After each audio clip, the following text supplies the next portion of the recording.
الحمد لله نحمده ونستعينه ونستغفره ونعوذ بالله من شرور أنفسنا ومن سيئات أعمالنا من يهده الله فلا مضل له ومن يضلل فلا هادي له وأشهد أن لا إله إلا الله وأشهد أن محمدا عبده ورسوله قال الله تبارك وتعالى ولا تقولوا لمن يقتل في سبيل الله أموات بل أحياء ولكن لا تشعرون. عن عقبة بن عامر رضي الله تعالى عنه قال قال رسول الله صلى الله عليه وسلم لو كان بعدي نبي لكان عمر. رواه الإمام الهمام الترمذي في جامعه. صدق الله العظيم وبلغنا رسوله النبي الأمي الكريم ونحن على ذلك لمن الشاهدين والشاكرين والحمد لله رب العالمین. دنیائے عدالت میں تیرا نام رہے گا، دنیائے عدالت میں تیرا نام رہے گا، فاروق تیرے نام سے اسلام رہے گا. معزز دوستو، آج 29 جولائی 2022 بروز جمعۃ المبارک ہے، اور یہاں ڈسٹرکٹ تنظیم اہل سنت والجماعت ڈیرہ اسماعیل خان کے زیر اہتمام 77ویں سالانہ فاروق اعظم کانفرنس ہے، اور میں ڈیرہ اسماعیل خان کے مرکز اہل سنت والجماعت جامع مسجد کلام میں آپ حضرات سے مخاطب ہوں. میرے دوستو، آج سے 5 دن پہلے میں یہاں آیا تو مسجد کی تعمیر کے سلسلے میں یہاں اس انداز پہ کچرا وغیرہ موجود تھا. میں نے اپنے ذہن میں یہ بات رکھ لی کہ شاید ان نوجوانوں سے نہیں ہو سکے گا. یقین مانے میں حیران رہ گیا آ جا کر. ان حضرات کی محنت ہے، جو بات حق ہو اسے برسر ممبر بھی حق کہنا چاہیے. انہوں نے بڑی محنت، بڑی تگ و دو اور لگن کے ساتھ، یہ دیکھیں اس وقت ہمیں مسجد کے نیچے فرش بھی نظر آ رہا ہے. اس وقت تو امید ہی نہیں تھی کہ اس طرح یہ حضرات صفائی کر لیں گے. تو اللہ پاک ان حضرات کو جزائے خیر عطا فرمائے. آپ ان حضرات کے لیے دعا بھی کریں. مجھے امید ہے انشاءاللہ تعالی یہ نوجوان اپنے اکابرین کے نقش قدم پہ اس مرکز کو اسی طرح سنبھالیں گے اور اس کی بہاریں ایسے لوٹیں گی جیسے ہمارے اکابرین کی زندگیوں میں تھا. دوسری بات، جتنے ہمارے بزرگ موجود ہیں اس میں حضرت حافظ صاحب، حافظ عبد المجید گوگا خیل دامت برکاتہم، اللہ پاک ان کی عمر میں اور صحت میں برکات عطا فرمائے. ہمارے علمی روحانی سرپرستی فرماتے ہیں اور ہمارے بڑے ہیں. یقین مانیں انتظامیہ لیول پہ آج ہم مذاکرات میں بیٹھتے ہیں، معاہدات کی بات کرتے ہیں. میں بات کر رہا ہوں، حضرت قاری صاحب بیٹھے ہیں، بھائی جاز صاحب، یا جتنے ہمارے حضرات انتظامیہ لیول پہ بات کرتے ہیں، حضرت حافظ صاحب سے ہم نے ان معاہدات کو پڑھا ہے، ہم نے سمجھا ہے، ان سے رہنمائی لی ہے، اس بنیاد پر ہم بات کرتے ہیں. یہ حضرت خواجہ محمد زاہد رحمہ اللہ تھے، حضرت مولانا حافظ حماد رحمہ اللہ تھے. یہ اس کے بعد میں نے حضرت حافظ صاحب سے، ان حضرات سے سمجھ کے یہ باتیں کی ہیں. تو اپنے بڑوں کی قدر کی اللہ ہمیں توفیق عطا فرمائے. دوسری بات، یوم فاروق اعظم کے حوالے سے کہ اتوار والے دن 1 محرم الحرام کی ابتدا ہے، اور 1 محرم سے پہلے آج 1 محرم کا جلسہ کیسے ہو رہا. آج کچھ دوستوں نے مجھے کال کی، ابھی میں مغرب کی گفتگو ڈسٹرکٹ ٹانک میں کر رہا تھا، میں عشاء کے وقت وہیں سے چلا ہوں. تو مجھ سے راستے میں بھی کچھ مرد و خواتین کی بھی کالز آ رہی تھی، کیونکہ خواتین کا مجمع بھی ہمارے ساتھ شریک ہے، کہ مفتی صاحب آج 1 تو نہیں ہے، چاند نظر نہیں آیا پروگرام. میں نے کہا پروگرام تو ہمارا طے ہے، 1 ہو تب بھی کریں گے، 1 نہ ہو تب بھی کریں گے. یہ ضروری نہیں ہے کہ ہم 1 کو ہی حضرت عمر کے تذکرہ کریں گے، ہم اور دن میں نہیں کرتے. اس میں سنت اور بدعت کا فرق بھی سامنے آ جاتا ہے، عقیدے کا اظہار بھی ہو جاتا ہے، اور صحابہ کرام کی عظمت کی بات بھی آ جاتی ہے. دوسری بات کہ حضرت عمر رضی اللہ عنہ کے حوالے سے ذوالحجہ میں بات کرنا، یہ بھی حضرت عمر کی سیرت سے متعلق ہے. وہ کیسے حضرت عمر رضی اللہ عنہ کو جو وار لگا ہے وہ ذوالحجہ میں لگا، 3 دن ذوالحجہ میں زخمی رہ کر 1 محرم کو حضرت عمر دنیا سے رخصت ہوئے ہیں. تو لہٰذا یہ دن جس میں ہم بات کر رہے ہیں یہ وقت وہ ہے، یہ ضربت عمر کے وقت ہے جس میں حضرت عمر رضی اللہ عنہ کو ضرب لگی ہے. تو اس حوالے سے بھی 1 محرم الحرام کا یہ پروگرام ہے. میں آپ کی خدمت میں کئی سال سے حضرت عمر رضی اللہ تعالیٰ عنہ کے عنوان پر گفتگو یہاں کرتا ہوا آ رہا ہوں، اور میں آپ کے علاقے کا باسی ہوں. آج دن کی تیسری گفتگو میں حضرت عمر کے حوالے سے کرنے لگا ہوں.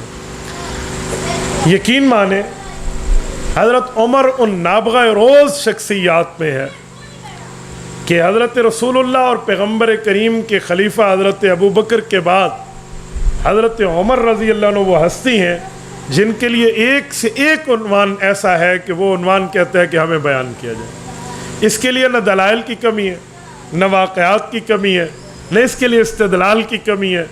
یقین مانیے کل رات الحمدللہ میں نے پوری رات اسی فائل پر احادیث، آیات، اقوال، حضرت عمر کے واقعات یہ اکٹھا کرنے میں لگائی ہے، اور میں نے الحمدللہ جب یہ مکمل کی تو پھر صبح کی نماز پڑھ کے ہم سوئے.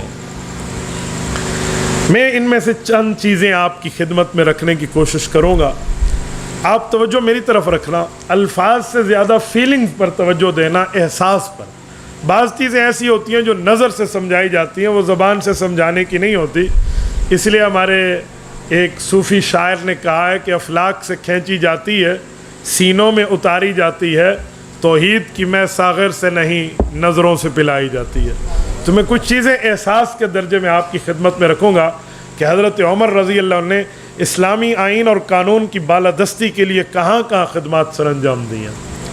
میں شارٹلی جھلکیاں حضرت عمر رضی اللہ عنہ کی سیرت پر پیش کرنے لگا ہوں.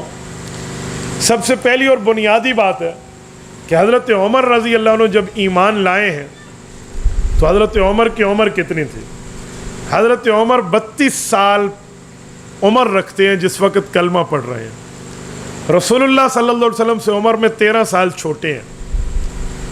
تو حضرت عمر رضی اللہ تعالیٰ نے 32 سال میں ایمان قبول کیا ہے. اس سے پہلے حضرت عمر کہاں تھے؟ یاد رکھیں جب اسلام کی ابتدا ہوئی ہے، اسلام کی ابتدا کے بعد جن لوگوں نے اول اسلام کو قبول کیا ان کی تعداد بہت کم ہے. حضرت عمر رضی اللہ عنہ نبوت کے اعلان کے 6 سال ایمان لائے ہیں، اور حضرت عمر رضی اللہ عنہ کے آنے پہ 40 کا ہنسا پورا ہو رہا ہے. تو اندازہ لگائیں کتنی کم تعداد میں لوگ آئے.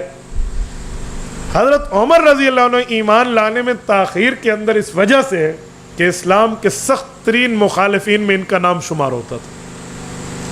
اتنی سخت حالت کہ لوگ اسلام کے مقابلے میں یا ابو جہل پہ نظر رکھتے یا حضرت عمر پہ نظر رکھتے. یعنی اسلام کے لیے ان لوگوں نے آگے چلنا ہے، اسلام کا مقابلہ انہوں نے کرنا ہے. ایک دن حضرت عمر رضی اللہ تعالیٰ عنہ کے لیے اللہ کے رسول نے دعا مانگی ہے، اور یہ وہ دعا ہے جس نے کایا پلٹ کے رکھ دی.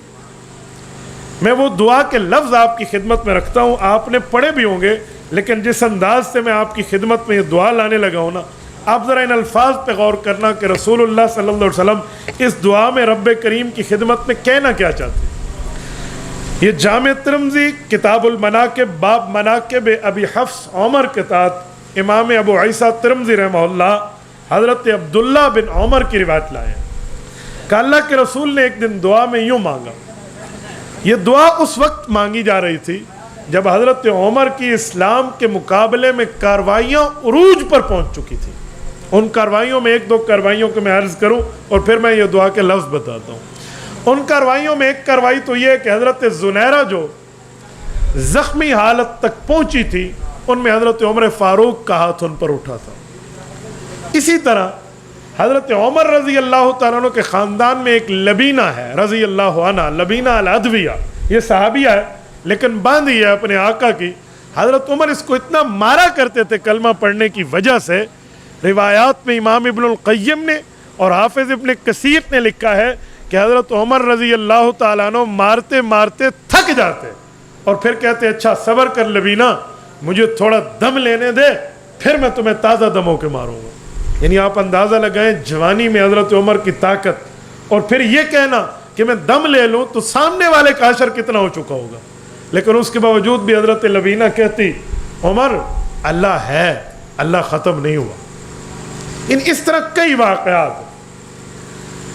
حضرت رسول اللہ کے دعا کے لفظ سنیں، فرمایا اللہم اعز الاسلام باحب ہذین الرجلین، میرے مولا میں تمہیں دو بندے پیش کر رہا ہوں، ان میں جو تمہیں پیارا لگے وہ مجھے اسلام کی عزت کے لیے دے دے، بے ابی جہل او بے عمر ابن الخطاب، یا عمر دے دے یا ابو جہل دے دے۔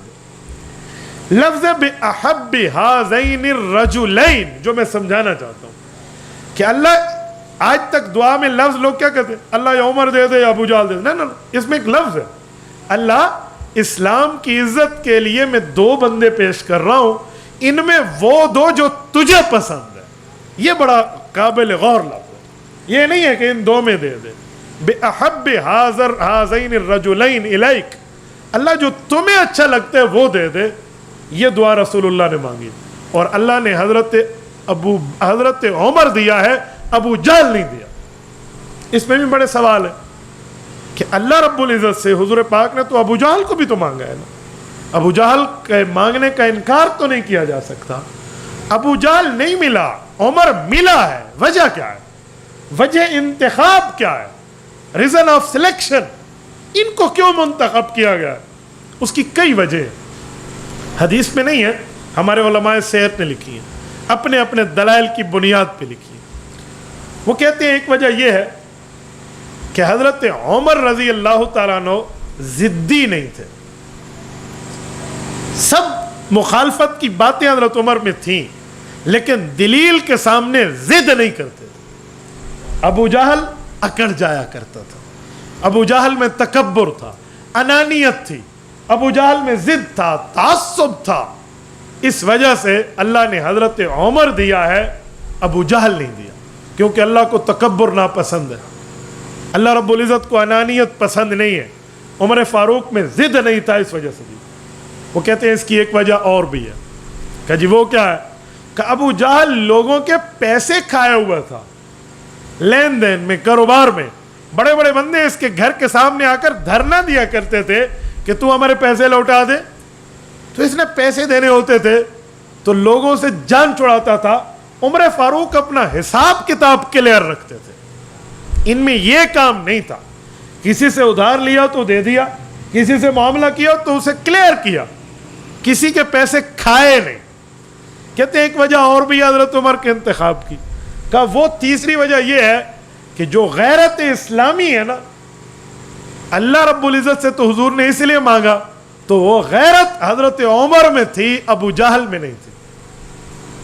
غیرت کے معاملات میں ابو جہل بالکل پرلے درجے کا بندہ تھا اور عمر فاروق میں غیرت تھی۔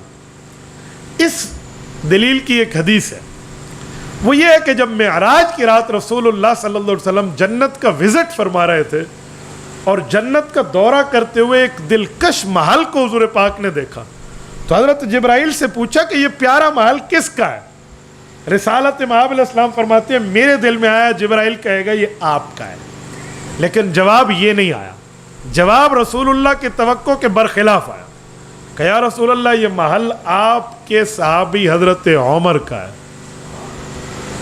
حضرت رسول اللہ صلی اللہ علیہ وسلم اچھا جی ہاں بہت خوبصورت محل ہے، فرمایا جی ہاں، اس میں حضرت عمر کی وہ بیوی جو حور ہے نا وہ یہاں آرام فرمائے جس کا نکاح عمر سے کیا جائے گا، اور یہ وہ گھر ہے۔ حضور پاک علیہ السلام واپس تشریف لائے تو حضرت عمر کو یہ واقعہ سنا کہ میں نے ایسے ایسے آپ کے گھر کو باہر سے دیکھا، جی چاہتا تھا اندر چلا جاؤں لیکن نہیں گیا۔ آپ علیہ السلام رکے اور حضرت عمر نے پوچھا یا رسول اللہ کیوں نہیں گئے؟ فرمایا عمر مجھے تیری غیرت یاد آ گئی۔ نہیں سمجھے وہ جو میں بتانا چاہوں، تجھے غیرت یاد آ گئی۔ حضرت عمر نے عرض کیا رسول اللہ آپ پر کیا غیرت کی بات ہے، لیکن اس حدیث سے ایک بات سمجھ آتی ہے کہ عمر باغیرت آدمی ہے، بے غیرت نہیں ہے ابو جہل کی طرح۔ تو حضرت عمر کا اللہ نے انتخاب کیا، ابو جہل کا نہیں کیا، کیونکہ اس میں غیرت موجود تھی۔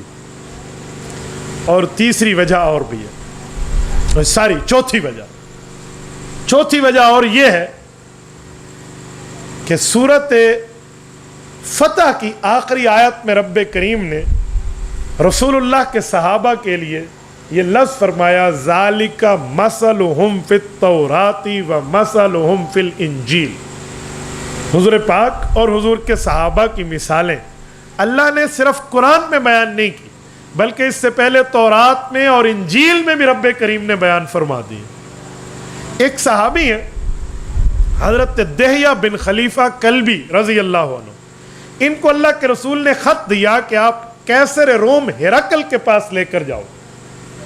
اسلام کا یہ خط لے کر جب یہ وہاں پہنچے، وہ ایمان لایا نہ لایا ایک علیحدہ بات ہے، لیکن اس نے ان کا اکرام کیا، رسول اللہ کے سفیر کی عزت کی، اور رات کو اپنے محل میں ٹھہرایا تو نگار خانے میں لے گیا.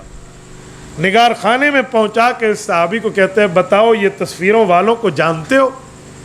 یہ صحیح بخاری کی باب کیف کان بدء الوحی کی شرح پڑھ رہا ہوں. پھر نے کہا یہ تینوں تصویریں میں جانتا ہوں جو اس نے ہاتھ سے بنائی تھی، مورتیاں. تو نے کہا کون ہے؟ تو حضرت دہیہ بن خلیفہ کہنے لگے یہ رسول اللہ صلی اللہ علیہ وسلم کی شبیہ ہے، اور یہ حضرت ابو بکر کی اور یہ حضرت عمر کی. لیکن تم ہرقل روم میں بیٹھ کے عرب آج تک آئے نہیں، ان تینوں کو کیسے جانتے ہو؟ انہوں نے کہا جی میں تورات انجیل کا صرف ماننے والا نہیں ہوں، میں اس کا مولوی بھی ہوں. میں نے ان کتابوں پر عبور حاصل کی، اس کو پڑھا ہے. ان میں مجھے یہ شکلیں دکھائی گئی کہ خاتم الانبیاء آئیں گے اور یہ ان کے ساتھی ہوں گے. تو جن ساتھیوں کی شکلیں میں اسکیچ کے طور پہ تراش کے مورتی بنا سکتا تھا ان کی بنا لی، اس لیے میں نے تم سے پوچھا. تو پہلی کتابوں میں طے ہو چکا تھا کہ اسلام کی عزت میں جہاں اوروں کا کردار ہوگا وہاں حضرت عمر کا بھی ہوگا. تو اسی لیے چوتھی وجہ یہ ہے کہ حضرت رسول اللہ نے ان دو کو مانگا تو رب نے وہ دیا جس کا وعدہ پہلے ہو چکا تھا، جس کو ہم اپنی زبان میں کہتے ہیں نا پہلے آئیں پہلے پائیں. تو حضرت عمر رضی اللہ کی قسمت. اس سے ایک جملہ سمجھ آتا ہے کہ حضرت رسول اللہ نے جو مانگا تو حضرت عمر رسول اللہ کی مانگ ہے، رسول اللہ صلی اللہ علیہ وسلم کی دعا ہے، حضور کی دعا کا ثمرہ اور نتیجہ ہے، جس کو امیر شریعت سید عطا اللہ شاہ بخاری رحمہ اللہ کی زبان میں کہوں کہ یوں تو سب رسول اللہ کے مرید ہیں، پر عمر مرید ہونے کے ساتھ مراد پیغمبر ہے. یہ ہے مراد پیغمبر. اچھا توجہ رکھنا، حضرت عمر رضی اللہ عنہ کے چچا زاد بھائی ہیں جو ان سے پہلے ایمان لائے ہیں. سعید بن زید رضی اللہ عنہ ان کے بہنوئی بھی ہیں، چچا زاد بھائی بھی ہیں، اور یہ عشرہ مبشرہ میں 10ویں نمبر کے صحابی ہیں. اندازہ لگو یہ ایمان پہلے لائے ہیں، اور یہ وہی ہیں جس بہن کے گھر حضرت عمر گئے اور بہنوئی کے ساتھ لڑائی پڑ گئی. فاطمہ بنت خطاب کے شوہر ہیں. جب حضرت عمر کو پتہ چلا کہ میرے بہن بہنوئی بھی ایمان قبول کر چکے تو گھر گئے تھے، لڑائی کی تھی. تو جہاں گھر گئے لڑائی ہوئی تو یہ رسول اللہ کی دعا کا اثر اس بہن اور بہنوئی نے اپنی آنکھوں سے اترتے دیکھا. حضرت عمر گئے ہیں، دروازے کی کنڈی بند ہے. میں پورا واقعہ نہیں سنا رہا، میں ایک دلیل دینا چاہ رہا ہوں. دروازہ کھٹکھٹایا تو مصحف ایک طرف رکھا، دروازہ کھولا، یہ اندر آئے. کیا پڑھ رہے تھے یہ پوچھتے ہوئے لڑائی شروع کر دی. بہنوئی کو مارا، بہن کو مارا. آخر بہن بھی تو خطاب کی بیٹی ہے نا، تو اس نے بھی آنکھوں میں آنکھیں ڈال کے کہا عمر صرف خطاب کے خون سے تو پیدا نہیں ہوا، میں بھی اسی کی اولاد ہوں. جا جو کرنا ہے کر لے، میں اسلام قبول کر چکی ہوں اور تیرا بھائی بھی اسلام قبول کر چکا ہے، ہم مسلمان ہیں، جو کرنا ہے کر لے. اور یہ اس وقت بہن نے کہا جب اس کی آنکھوں میں آنسو ہیں اور چہرہ خون آلود ہے. اس کی وجہ کہ حضرت عمر کا تھپڑ پڑا ہوا ہے. تو اب حیا تو ہے نا.